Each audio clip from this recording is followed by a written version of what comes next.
Welcome back to another video. और आपका आज की वीडियो में स्वागत है। और आज जो वीडियो हम लेकर आए हैं उसकी सजेशन हमें दी है सुहेल सिंह जी ने, जो कि हमसे काफी नाराज हो रहे थे कि आप हमारी सजेस्ट की हुई वीडियो पर रिएक्शन नहीं दे रहे। और इसके साथ साथ मैं यहाँ पर अमूल बग्गा जी जो हमारे बहुत अच्छे सब्सक्राइबर हैं उनको भी बोलना चाहूंगी कि आपकी भी जो रिक्वेस्ट है वो हम लोग जल्द ही पूरी कर देंगे। जो आपने हमें सजेस्ट की है वीडियो हम जरूर देखेंगे, बस आप लोग हमसे नाराज मत हुआ करें। वन बाय वन हम सबकी वीडियोस देखते हैं। अभी हम देखेंगे जो हमें सुहेल सिंह जी ने वीडियो सजेस्ट की है और उसका टाइटल है finding Indian soldiers Graves after 103 यानी 103 इयर्स, गलीपोली तुर्की पार्ट 1। तो चलिए देख लेते हैं वीडियो। और फॉर्चुनेटली हम लोग पार्ट 1 देखने जा रहे हैं, पार्ट 2 नहीं देखने जा रहे क्योंकि हम ज्यादा वीडियोस का पार्ट 2 पहले देखते हैं।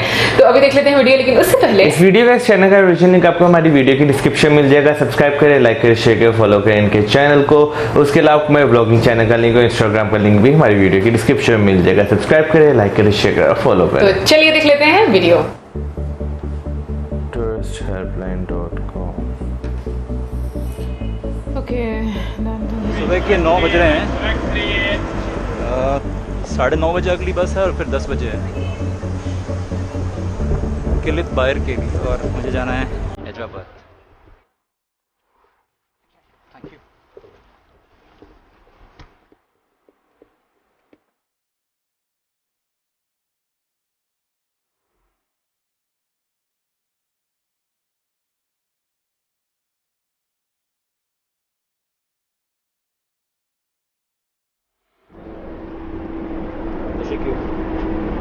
पहुंच गया अपनी फेवरेट सीट पर। हमारी तरफ मैंने इनसे गूगल ट्रांसलेट से बड़ी मदद कर ली। मैंने सिर्फ प्लेस में लिखा कि मैं एक टूरिस्ट हूँ इंडिया से और मुझे थोड़ी सी फोटोग्राफी करनी है, क्या मैं आपकी इस सीट पर बैठ सकता हूँ। उन्होंने पढ़ा और आराम से पीछे चले गए और मुझे अपनी जगह दे दी। और अब मैं इन खूबसूरत नज़ारों का मज़ा ले सकता हूँ और आपको दिखा सकता हूँ।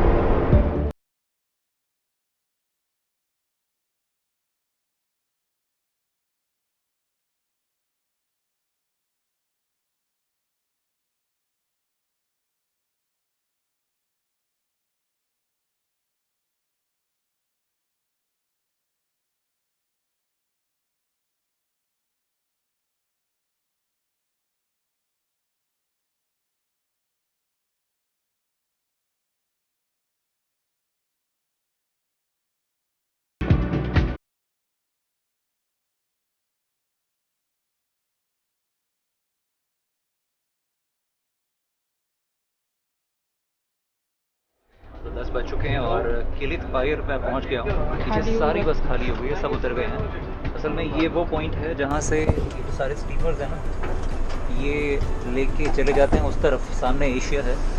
सेतुल भाई ओके ओके, लो जी भाईजान, मुझे भी करना है। तशक्कुर, थैंक यू। तो मैं ये बता रहा था कि जो एशियन साइड है ना यहाँ की, वो उस तरफ है जो बहुत नज़दीक है किलित बाहर से। तो यहाँ से लोग उस तरफ चले जाते हैं। वो चनक्कले है वहाँ पर, वो है एशिया के जो बीच में ज़रा सा ये जो बॉर्डर बॉडी है, ये है सारा समुद्री रास्ता। बड़े बड़े जहाज़ छोटे से इस इलाके से गुजरते हैं। पानी वाकई बहुत साफ़ है। मेरा असल मन था कि मैं यहाँ पर अपना किसी लोकल से मिलूँगा, थोड़ा सा यहाँ के बारे में पता चलेगा, ज़्यादा अच्छी जानकारी मिलेगी, लेकिन वो पॉसिबल नहीं हो पाया क्योंकि किसी होस्ट ने रिक्वेस्ट एक्सेप्ट नहीं किया। वैसे यहाँ पर वो उस तरह के पेंसियों हैं, पेंसियों, सस्ते वाले होटल्स। ऐसे ज़रा जाकर देखता हूँ कितने रुपए लगते हैं यहाँ पर और कैसा है, for the sake of information. Okay, it's full. Okay, how much liras, how many लीराज?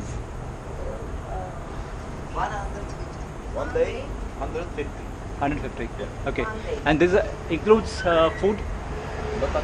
No food. Only just straight. Just. Okay. Thank you very much. 150 महंगा नहीं है? Thank you. 150 लीरा लगते हैं, यानी 1,500 रुपये। इस्तांबुल में मैं 1,500 रुपये में 2 रातें रुक जाता एक ठीक ठाक से हॉस्टल में। अभी तक तो कोई मिला नहीं। दो बैग पहने हुए हैं। हाँ, ये वही मैं सोच रही हूँ कितना मुश्किल है ना।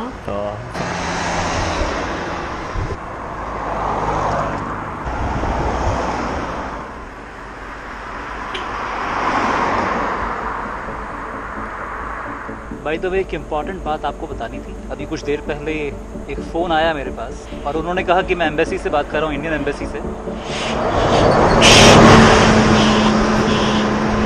उन्होंने कहा कि मुझे मिस्टर रावत ने कहा था आपसे बात करने के लिए। मैं एक लोकल हूँ, टर्किश हूँ, और आप जिस सब्जेक्ट में बात करना चाहते थे इंडियन ग्रेवयार्ड्स के बारे में, जो खबरें हैं यहाँ पर इंडियन सोल्जर्स की, वैसा कोई रिकॉर्ड हमारे पास इस एम्बेसी में नहीं है। तो आई एम सॉरी, मैं कुछ आपकी हेल्प नहीं कर सकता हूँ। आप ज़्यादा है तो आप म्यूनिसिपैलिटीज़ हैं यहाँ पर, उनसे बात कर लें। आप चनाक्कले में हैं, चनाक्कले तो एशियन साइड में है, मुझे नहीं लगता कि वहाँ से कोई हेल्प मिल पाएगी। मैं तो फिर भी ग्रेवयार्ड्स के बहुत नज़दीक आ गया हूँ। पता नहीं, खैर जो भी है, थैंक यू इंडियन एम्बेसी को फ़ोन करने के लिए। लेकिन अगर आपके पास में रिकॉर्ड्स होते तो और भी अच्छी बात होती।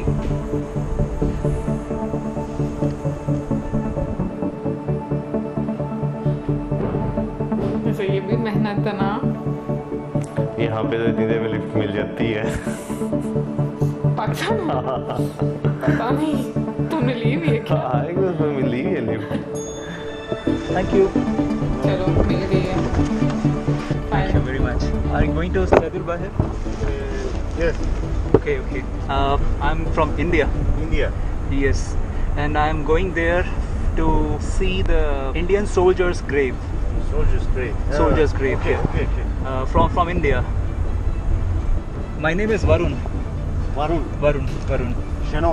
I'm sorry. Shanor. Shanor. Shanor. Shano. Shano. Okay, okay. My name is Sanda. Arda. Arda. My name is Zeynep. Zainab. Kanika Kapoor, India. अच्छा। Okay. जनाब ने हिंदी गाना चला दिया है। I'm making videos for YouTube. YouTube. Yes. YouTube channel? YouTube channel, yes. Channels नहीं, it's mountain. Where are the? Yes. अच्छे लोगों को हर जगह भरोसा। हाँ,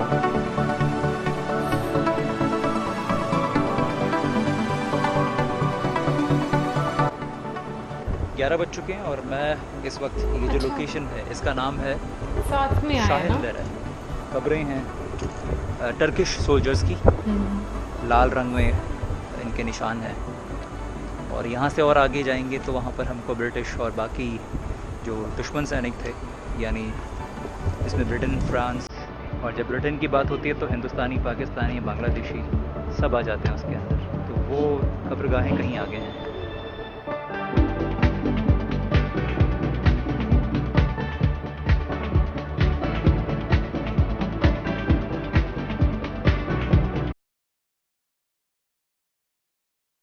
अच्छा, 5 लाख।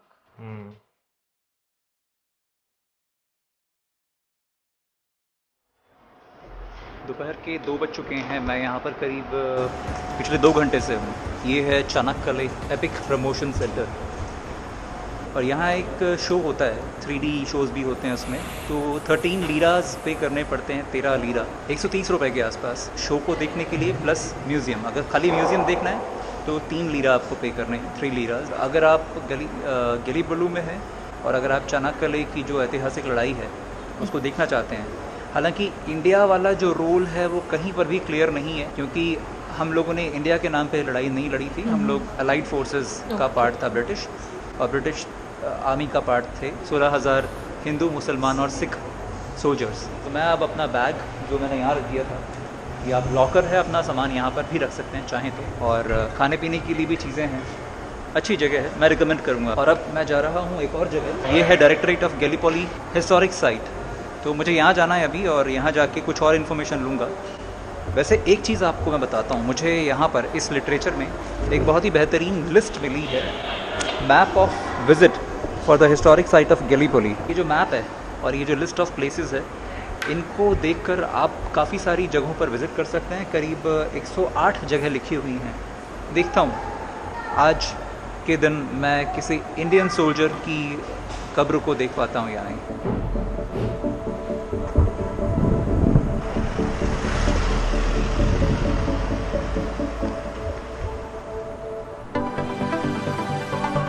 मिल गई लिफ्ट फिर से।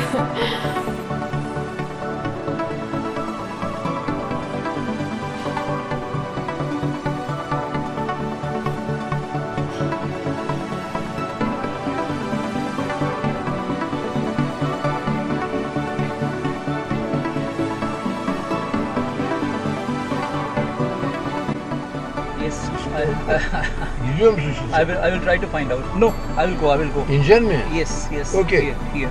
Tamam. Yes, thank you very much. Teşekkür. Bir şey değil. Teşekkür. Hadi. उन बुजुर्ग जनाब ने मुझे सड़क पर उतार दिया था। मैं थोड़ा सा आगे आ गया उनसे बात करते करते, तो उस सड़क पे जाने की बजाय मैं कच्चे रास्ते से निकल रहा हूँ। जाना है यहाँ directorate of Gallipoli historic site. जो लोग मेरी सेहत के लिए चिंतित हैं उनको मैं बता दूं कि अभी अभी कुछ देर पहले मैंने चने और कुछ सूखे खुबानी वगैरह मैंने खा लिए थे, चॉकलेट खा ली थी। मैं थोड़ा सा एनर्जेटिक फील कर रहा हूँ। एक बिल्डिंग नज़र आ रही है मुझे वहाँ सामने, शायद मुझे वहाँ जाना चाहिए। वाकई ऐसा लग रहा है इस कच्चे रास्ते पे चलते हुए जैसे मैं मैन वर्सेस वाइल्ड का एपिसोड कर रहा हूँ कोई। और वो दिख रही है मुझे मानव बस्ती।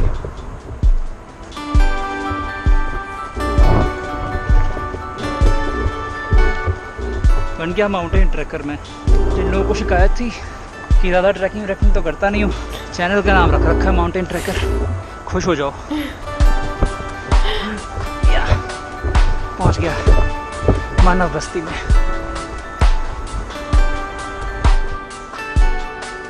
ये डायरेक्टरेट से कुछ इन्फॉर्मेशन लेने के बाद अब मैं वापस बाहर निकल चुका हूँ और काफ़ी फ़ायदा हुआ यहाँ आकर। उन जगहों के बारे में पता चल गया है जहाँ पर हिंदुस्तानी सोल्जर्स की सिमेट्री है। तो अब मैंने ये सोचा है कि सैदुल बाहिर एक जगह है यहाँ पर, वहाँ मैं अपना बेस बनाऊँगा और कल विज़िट करूँगा उन जगहों को जहाँ मुझे जाना है। यहाँ पर आने जाने के लिए थोड़ी सी प्रॉब्लम है, या तो लिफ्ट लो या फिर अपनी कार हायर करो। काबा तपे तक लिफ्ट मिल गई। तशक्कुर इधर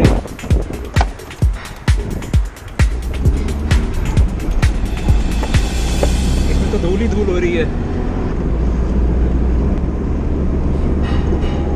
गलत गाड़ियाँ बैठ गया मैं। Nereden geliyor? Hindustan Hindistan. Yes. इसमें तो मुर्गियाँ लेके जाते हैं। स्मेल आ रही है बहुत। India है? India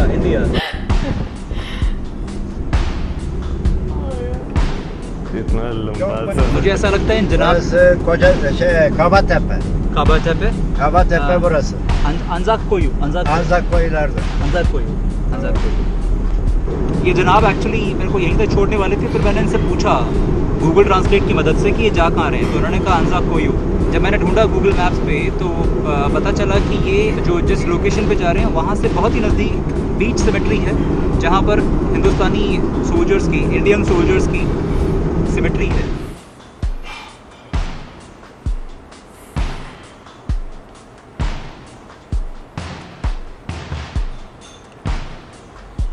Stop. Indian. Burada mı? Indian. Tamam. Indian soldier. Doğrudur. Bu hatta olacak da tam net yerini bilemiyorum. Okay, I will. Indian soldier. Indian. Yes. Teşekkür ederim.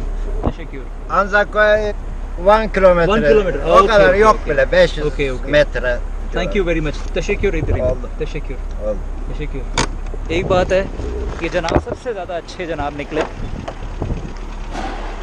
बहुत बहुत शुक्रिया आपका जनाब। थैंक्स। बाय।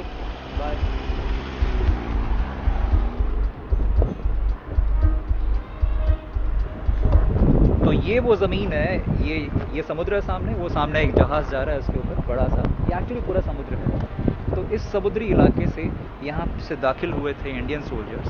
इधर से अटैक हुआ, आपस में लड़े, और यहाँ इसके पीछे बीच सिमेट्री जहाँ पर कुछ इंडियन सोल्जर्स की ग्रेव्स हैं जिसको देखने के लिए मैं जा रहा। एक थी फिरोजपुर ब्रिगेड, एक थी गुरखा।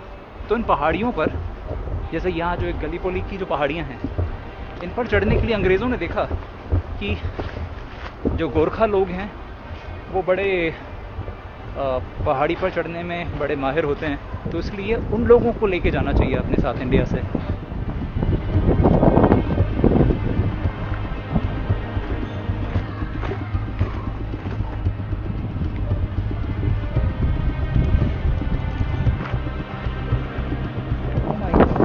मैं तो पहुंच भी गया।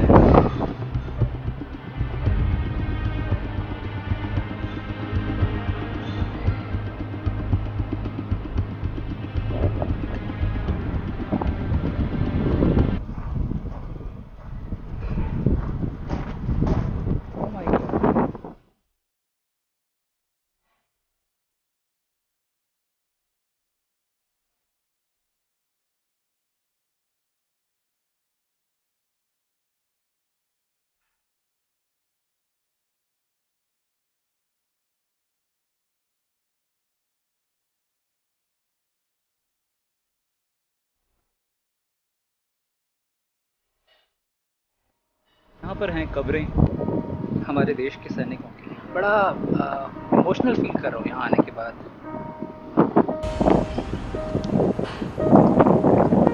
कैसा लगता होगा अपने देश से बाहर जाना है लड़ने के लिए, और उसके बाद ये पता है कि शहीद हो जाएंगे, मगर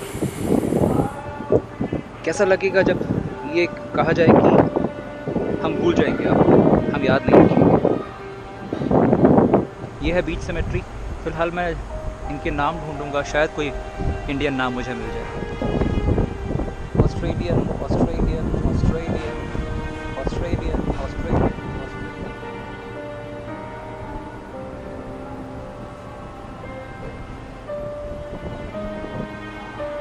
Australian infantry, royal naval division. कोई भी नाम हिंदुस्तानी मुझे नहीं मिल रहा है। ये तब है जब ऑस्ट्रेलियन और न्यूजीलैंड के जो सैनिक हैं एंजैक्स, उन्होंने बताया कि जब हिंदुस्तानी लोग यहाँ पहुँचे ना, हिंदुस्तानी सैनिक, अचानक लड़ाई में एक मोड़ आया और काफ़ी बेहतर तरीके से हिंदुस्तानी सैनिक लड़े। वो इसलिए क्योंकि ये जो ऑस्ट्रेलियन सैनिक थे ये बेसिकली वॉलंटियर्स थे, जबकि हिंदुस्तानी सैनिक प्रोफेशनल सैनिक थे। तो इस वजह से ये लड़ना चाहते हैं। वो लोग एंजैक डे मनाते हैं यहाँ, ऑस्ट्रेलिया के लोग, न्यूजीलैंड के लोग यहाँ आके, मगर हमारा कोई नामो निशान नहीं है यहाँ। अजीब बात ये है कि यहाँ सभी ऑस्ट्रेलियन सैनिकों के नाम लिखे हुए हैं और बहुत ही उनके नाम हैं, उनकी एज है, कब मारे गए थे वो लोग, सब लिखा हुआ है। मगर हमारे हिंदुस्तानी सैनिकों के नाम क्यों नहीं, ये समझ में नहीं आता।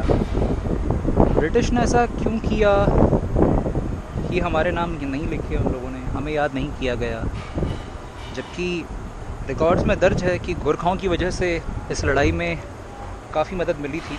हालांकि हार गए थे एलाइड फोर्सेस, यहाँ पर ब्रिटिश हार गया था, तुर्कियों ने हरा दिया था, भागना पड़ा था। ओवरऑल वर्ल्ड वॉर 1 में बेशक तुर्की और मतलब ऑटोमन एम्पायर हार गया था, एलाइड फोर्सेस की जीत हुई थी, लेकिन इस इलाके में गलीपोली में यानी गलीबलू में जीत हुई थी तुर्कियों की। उन्होंने अपना देश बचा लिया था। मगर अच्छी बात यह कि तुर्कियों ने हमारी इन कब्रगाहों को बचा के रखा, हमें उतनी ही रिस्पेक्ट दी हमारे सैनिकों को, या ऑस्ट्रेलिया न्यूजीलैंड के सैनिकों को, या ब्रिटिश सैनिकों को, या इंडियन जो भी है, अपने दुश्मनों को उतनी ही इज्जत दी जितने कि अपने सैनिकों को दी। उनके लिए ऐसे मेमोरियल्स बना के रखे हुए हैं और एक अलग से वहाँ लिखा हुआ है कि कोई पिकनिक एक्टिविटी नहीं, ये एक पवित्र स्थान है। तुर्कियों ने तो किया, पर क्यों हम लोग नहीं कर पाए, और क्यों अभी तक आज 103 साल बाद भी अभी तक कोई प्रॉपर रिसर्च नहीं हो सकी है। कोई हिस्टोरियंस, हमारे जो इतिहासकार हैं, वो यहाँ पर अभी तक नहीं आ पाए भारत से, पाकिस्तान से। तो मेरे लिए बेशक ये मुमकिन नहीं होगा कि मैं सारी जगहों पर जाऊँ और जाके देख सकूँ कि कौन कौन भारतीय सैनिक थे। एक तो वक्त उतना नहीं है मेरे पास, और दूसरा ना ही रिसर्च है मेरी उतनी, क्योंकि मुझे यहाँ आके पता चला इस बात का। बट जो हिस्टोरियंस हैं, जो इस सब्जेक्ट से जुड़े हुए हैं लोग, उनसे मैं ज़रूर रिक्वेस्ट करना चाहूँगा, या फिर इस वीडियो को देखने के बाद में अगर आपको लगता है कि आपको आना चाहिए, तो प्लीज़ आएँ यहाँ पर। उन सोल्जर्स के लिए आएँ जिनको हम भुला चुके हैं। ये बहुत बड़ा नाइंसाफ़ी है उन सोल्जर्स के लिए। वो लोग लड़े अपने देश के लिए। जहाँ तक मुझे पता है, ऐसा माना गया था कि इसके बाद, इस वर्ल्ड वॉर के बाद, अगर हम इस लड़ाई में अंग्रेज़ों का साथ देते हैं तो हमें आज़ादी मिल जाएगी, देश को आज़ादी मिल जाएगी। तो शायद इस वजह से भारतीय सैनिकों ने अंग्रेज़ों का साथ दिया, लड़े हुए यहाँ पर आके। मतलब एक ऐसे दुश्मन से लड़े जिनसे उनकी कोई दुश्मनी नहीं थी, सिर्फ इसलिए कि आज़ादी हमें मिलेगी। मतलब उन्होंने हमारी आज़ादी के लिए इतनी कुर्बानी दी और हमने उनको बिल्कुल भुला दिया। ये बड़ी अजीब बात है ये। फ़िलहाल मैं ज़रा नाम ढूंढता हूँ, कोई इंडियन नाम मिल जाए तो। पिछले करीब आधे पौने घंटे से, बल्कि शायद ज़्यादा हो गए, यहाँ लगभग सभी ग्रेव्स जाके देख ली हैं मैंने, सभी कब्रें देख ली हैं। जब एक बार नहीं मिली तो फिर दूसरी बार जाके देखा, हर पत्थर पे जो नाम है उसको पढ़ा ठीक से। मुझे कोई इंडियन नाम अभी तक नहीं मिला, क्योंकि कहीं इंटरनेट पे पढ़ा था कि यहाँ बीच सिमेट्री पर 3 या पता नहीं 2 इंडियन आर्मी के सोल्जर्स भी थे। पर मैं सोच रहा था कोई हिंदू, मुसलमान या कोई सिख नाम मिलेगा देखने को। हालांकि हिंदू नाम मिलना मुश्किल है, क्योंकि हिंदुओं को दफनाया नहीं जाता, तो इस वजह से कहीं ऐसा तो नहीं था कि हिंदू हैं, दफनाया नहीं जाता, इस वजह से कब्रें ही नहीं हैं उनकी। पता नहीं, कुछ पता नहीं है उनका। पर मुस्लिम भी कोई कब्र यहाँ नहीं है। एक मुझे यहाँ सामने मिला, इस पे लिखा हुआ है 11th lancers Indian army, but ये नाम क्रिश्चियन लगता है, शायद कोई ब्रिटिश मूल के ही सैनिक हैं। Lieutenant BW ऑन्स्लो, 11th lancers Indian army, 28 जुलाई 1915, 22 साल की उम्र में ये शहीद हुए थे। ताकत भी बहुत ज़्यादा अब नहीं रह गई है शरीर में।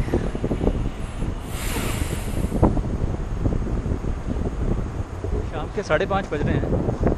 बहुत ज़्यादा दुख है किसी इंडियन नाम के नहीं मिल पाने का।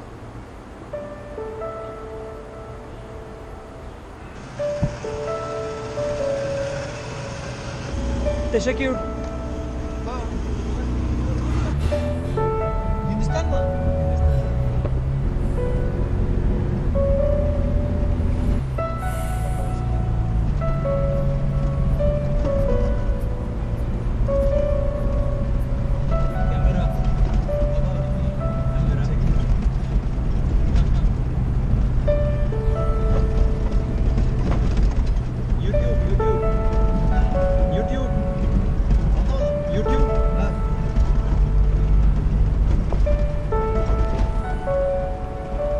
बात करें अगर आज की वीडियो की तो नो डाउट हमने जो है माजी में बहुत ज़्यादा चीज़ों को जो है बुला दिया। बहुत सारे ऐसे लोग जिन्हें याद रखा जाना चाहिए था उन्हें बुला दिया। वैसे यहाँ पे अगर देखा जाए जो ब्रिटिश एम्पायर थी उसने जो है बेतहाशा खुला इस्तेमाल किया यहाँ के लोगों का अपने फ़ायदे के लिए। बेशक वो फ़ौज में हो, बेशक वो पुलिस में हो या किसी भी किसी भी चीज़ में देखा जाए तो उन्होंने ओपनली इस्तेमाल किया है आज़ादी के नाम पर। बिल्कुल। और मैं यहाँ पर बोलूंगी कि हमारे बड़े उस टाइम पर मुझे ऐसा लगता है कि वो इनोसेंट थे मौसम, क्योंकि उनको क्या चाहिए था वाकई में, जैसे उन्होंने बीच में बात की आज़ादी चाहिए थी। फर्स्ट ऑफ ऑल तो मैं बोलूंगी थैंक यू बोलूंगी वरुण को कि वो इतनी अच्छी जगह पर लेकर गए। मतलब एक माजी का पन्ना जो कि लोगों को पता भी नहीं है उसके बारे में।